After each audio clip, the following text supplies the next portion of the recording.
Is he on? Is he on? He's on, yeah.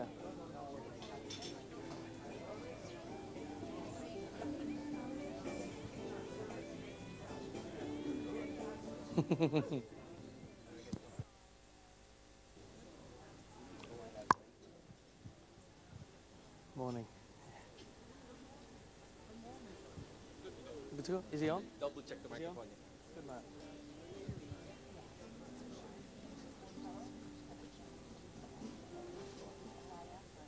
Oh, wait, slowly. A very good morning, ladies and gentlemen. How has your cruise been? Wonderful. Will you please welcome with his sixth and final lecture, the fascinating Captain Richard Heyman, talking about Hong Kong. Beautiful. Good morning, everybody. It's all on Neho Ma. That's my little bit of Cantonese to switch gear. And as you can see, I was up all night long embroidering. And I've gone complete double dragon for the great city of Hong Kong. I know many of you have been there many times, and some of you have lived and worked there. And it's, as I title my lecture, it's the great international city of China. And it has gone through more changes than perhaps any place we've already been along our trip. And so even if you were there in Hong Kong last week, you turn the corner and suddenly something else has replaced your former memory of this great city. And so I'm going to show you some of the basic outline of it for those of you who have not been there, into Hong Kong, and then some of the history of the city. I myself first went there in 1980, then I worked from an office in Hong Kong, but I'm going to show you some of the pictures even taken by my grandfather when he was stationed there back right after World War II. And it's a remarkable place that is actually that's often called the borrowed city. Well, let me find my toy here. It's a little bright for the screen, but of course most of you know this great landscape around the harbor, Victoria Island in central of Hong Kong. But it is this group of islands. It's not just one island, it's a whole archipelago that lies off the Guangdong coast. Macau is over across. This is the Pearl River estuary. Guangzhou, or Canton, is up the river. And for many hundreds of years, that was the major city in this area. And now you know that this whole part of South China has become the largest manufacturing zone of China and perhaps the entire world. Much of it due to the fact that Hong Kong is the major port for the region and has become the major financial center for not just its own region, but for most of China and for Southeast Asia. Because it is on the edge of South China, it is the closest city to all the places we've been, with the considerable relations with all the rest of Asia, more so than interior China, certainly. But here we have a satellite view of the islands. Now, Hong Kong Island itself is just that little island, and the red are the elevations, so you can see how mountainous this area is. Here again, the Pearl River Delta coming in. Guangzhou is right up there. There is a train that runs right up to Guangzhou and the rest of China. Here's a closer look with Hong Kong Island here, the Great Harbor. We will be coming in this channel and sailing into Victoria Harbor to the Kowloon Ocean Terminal. This island over here is Lantau Island, and there's the airport that is newly constructed on landfill in the Pearl River estuary. So you have this city that is actually many, many places and parts that are, of course, well connected now with bridges and subways and trains and transportation. But this is the new territories, which is the only part that is the mainland of China, and that was the leased territory on a 99-year lease, whereas Hong Kong Island had been, by the treaty, given to the United Kingdom in permanent status. And I'll talk about how that evolved. But if you see some of these bridges, they actually make reservoirs. So some of the outlying peninsulas and bays have been turned into freshwater reservoirs. But in the downtown, as you come in to this great central harbor, we will be docking right here, but you can see that the new MTR, the transit systems, the train systems are all newly built and highly efficient, making Hong Kong one of the best cities for urban design in the world now. This was planned when it was, of course, a crown colony and realized now in its new status as a special region of China. Now here we will be sailing past some of these old points. You can see the remnants of the tropical beaches and the forests that used to cover parts of this area with the new concrete forests of buildings.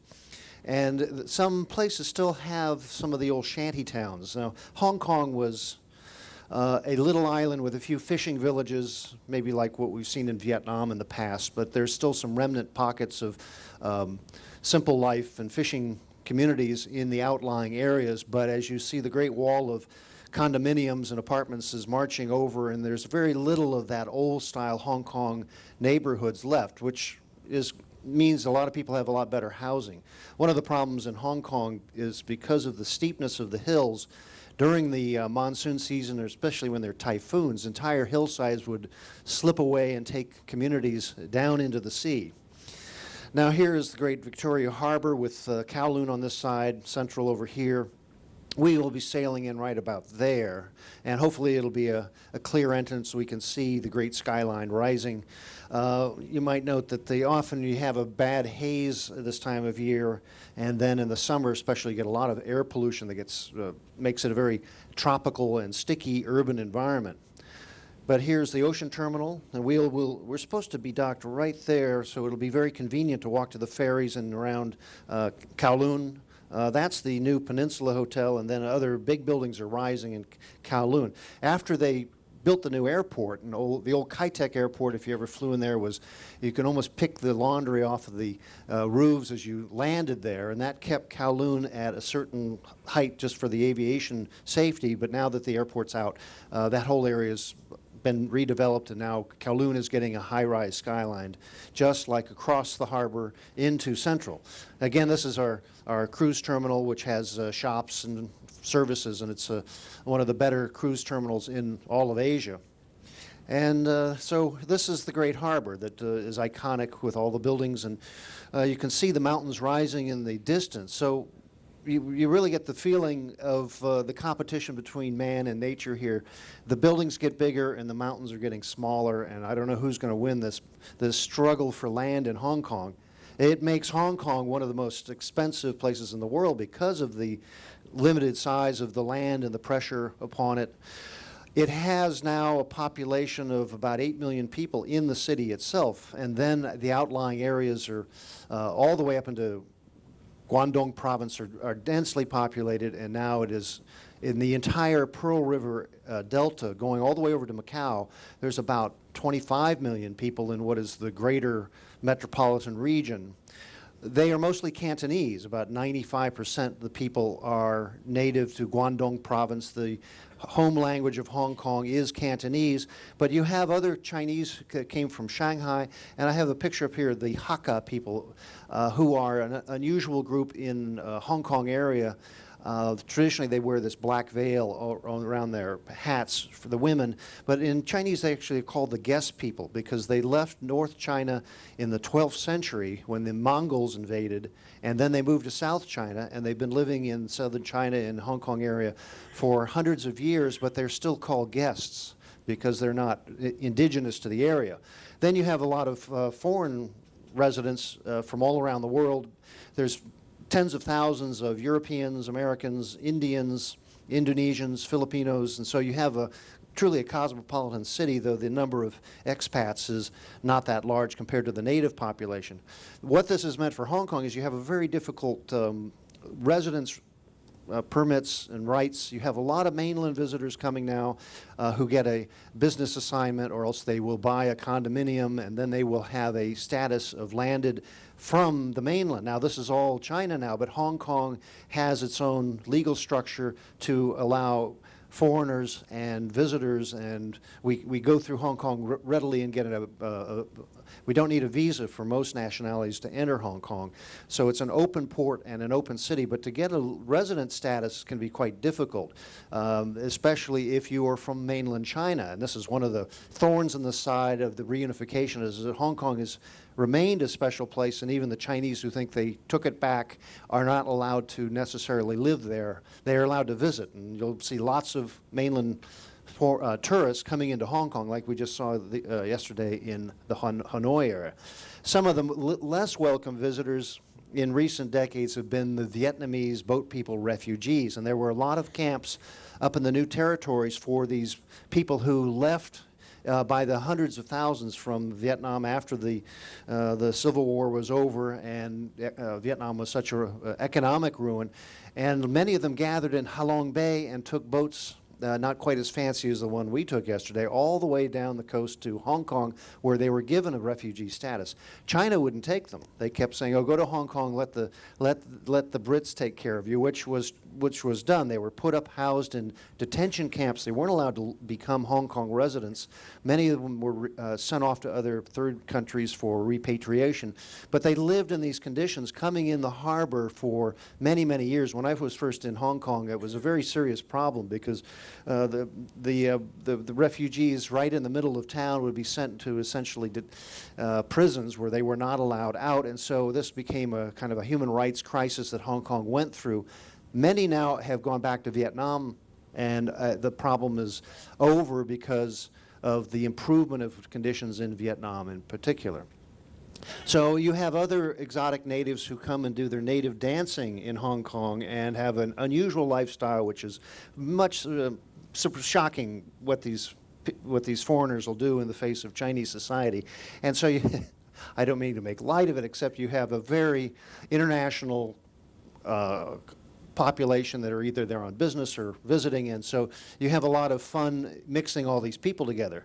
Of course, everybody's there for essentially the economic benefit of Hong Kong. It is a spectacular place just to visit on its own right, but most people who work there are there in port shipping.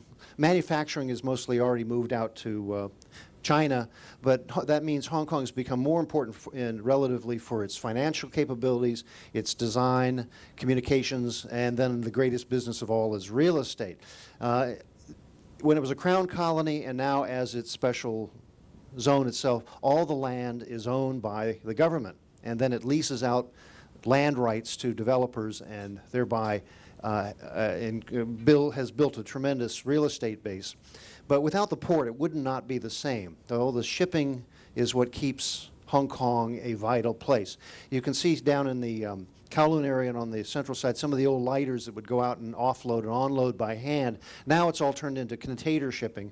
Up in the Xinyi area of the New Territories, there's one of the largest new container facilities in the world, which operates 24 hours very efficiently to be the main shipping entrepot for much of South China and then the rest of the world. So like Singapore, that is the lifeblood of this great city. And if you go out to the airport, you'll pass this area out here, which is just one of the most vast and bright shipping areas in the world. Fortunately, we're not at that dock for ourselves. We are downtown at the passenger terminal, so we can walk off and not have to go through security or drive around with the other trucks and such. But Hong Kong Harbour is also the lifeblood of the culture there. This was originally fishing grounds, boat people living on their boats, like we saw very much in Vietnam, where there's a whole community of people, families and generations are raised on the water. They have their small little gardens and their chickens on boats. Now, it's a very rare sight to see this in Hong Kong Harbor. They keep a few iconic old sailboats just for picture purposes. If you go around to Aberdeen Harbor on the south side of Hong Kong Island, there is still a remnant boat population there, but many of them have, of course, dropped their sails, gotten engines, and then gotten apartments, and that life is not what it used to be. But you can still see a few of them in the waters as we come in and out of Hong Kong. Hong Kong is only one of thousands of islands on the very complicated coast of China, so there's still this life in these junks goes on in other places, but not so much in Hong Kong anymore. What you do have, though, is these great dragon boat races. You'll see some of them in the side bays and up in particularly Sha Tin and some of the New Territories, where you'll see the great canoes and the teams that get together for, especially in June, is the great race. My own brother-in-law, who was an Olympic flatwater paddler, joined the U.S. dragon boat team and came to Hong Kong to compete a number of years ago. But it's very colorful because there's a drum on each boat, and so it's a very big spectacle this every June festival. Or you can go on a more comfortable boat where you don't have to paddle. This is the great Jumbo restaurant. On the Aberdeen side of Hong Kong Island, you may have been to one of these very ornate, very elaborate seafood restaurants that are the floating palaces, more famous for their architecture than their fine cuisine. Then here again is Hong Kong Harbour with one of the excursion boats, and this is right in front of what is the great convention center of Hong Kong now. Now this is just a little bit of what is the spectacular skyline of Hong Kong. In the center is the old Kowloon Railroad Station tower, which they moved the train operations to a new modern facility further north, but they left the tower of the Kowloon Station. And then again to the left you have the great conference center, which is a very unusual design, undulating roofs, which it got the local name the Cockroach when it was first built, but it's actually a very beautiful building, and if you get a chance, it's I think it's the Hyatt Hotel is right next to it if anybody's staying there. And it has a beautiful promenade along the waterfront. It used to be like many a working harbor that going down to the waterfront meant you were going into the dirtiest area with all of the boats unloading and all of the rowdy sailors. Now Hong Kong, like other cities, has made beautiful promenades and parks land-filled in, so you can walk all along the central and on Kowloon side waterfronts. And just in the time I've been there, the transformation has made this city to be quite a remarkable modern city. Much of the old is long gone. Here's the great Bank of China tower built, designed by I.M. Pei, and that was the tallest building until just recently. The old Bank of China building is still there below. Here's another curious building. This is the Lippo Center in the Admiralty region with a beautiful park around it. So even though the city is highly condensed, it also has a lot of respite from the urban noise with some of these little lakes and pavilions right in downtown. Here is the Hong Kong-Shanghai Banking Corporation headquarters, which some have also dubbed it an aircraft carrier put upon end. And that's a very unusual building because it's very open with open air escalators going up into it, and then the office is sort of suspended between this great girders, and it's one of those buildings that is well ventilated but still air conditioned. And you can go up into the lower area of it and visit it. This is the latest of the new great towers. This is the financial center, the International Financial, IFC it's called. And this is also at the main ferry terminal. So right where we dock, if you cross over on the Star Ferry, you'll end up right there at the new ferry terminals that are built by this great new tower. Alas, it has finally gotten higher than Victoria Peak, you can see back here. And so this is where the hills seem to be shrinking in the face of these, I say, the bamboo shoots of finance here. And this building is now topped off and finished, and I don't know if there's going to be anything new that'll be bigger than this until next week. You may have also gone through the great new airport, one of the best in the world, out on Lantau Island. This is a tremendously large and beautiful airport, but like some other modern airports now, especially the one in Beijing, which is even larger, you feel like a little rendering in an architectural drawing, but you still have to walk to get places, and they really should have taxis in the airport just to get you from check-in to terminal to airplane, because it's just so big. And it's now become a major hub for most Asian airlines, of course, fly in here, and their direct flights to all the other continents, reinforcing Hong Kong as a truly international transportation center. And it's a city where everybody comes to find out something else. It is a kind of a kaleidoscope of cultures, perhaps a bit more so when it was a British colony because you had many of the Commonwealth peoples who were there. Now it is becoming more and more Chinese, and proudly Chinese, and rightfully so. But Hong Kong is a place where people would mix, and there's a lot of, I just list here, the film, the music, the publishing, the fashion, and sports, most famously the Jockey Club. If you've been there near Wan Chai up against the hills, this is one of the great racing tracks of the world where a lot of money is bet. Supposedly the gambling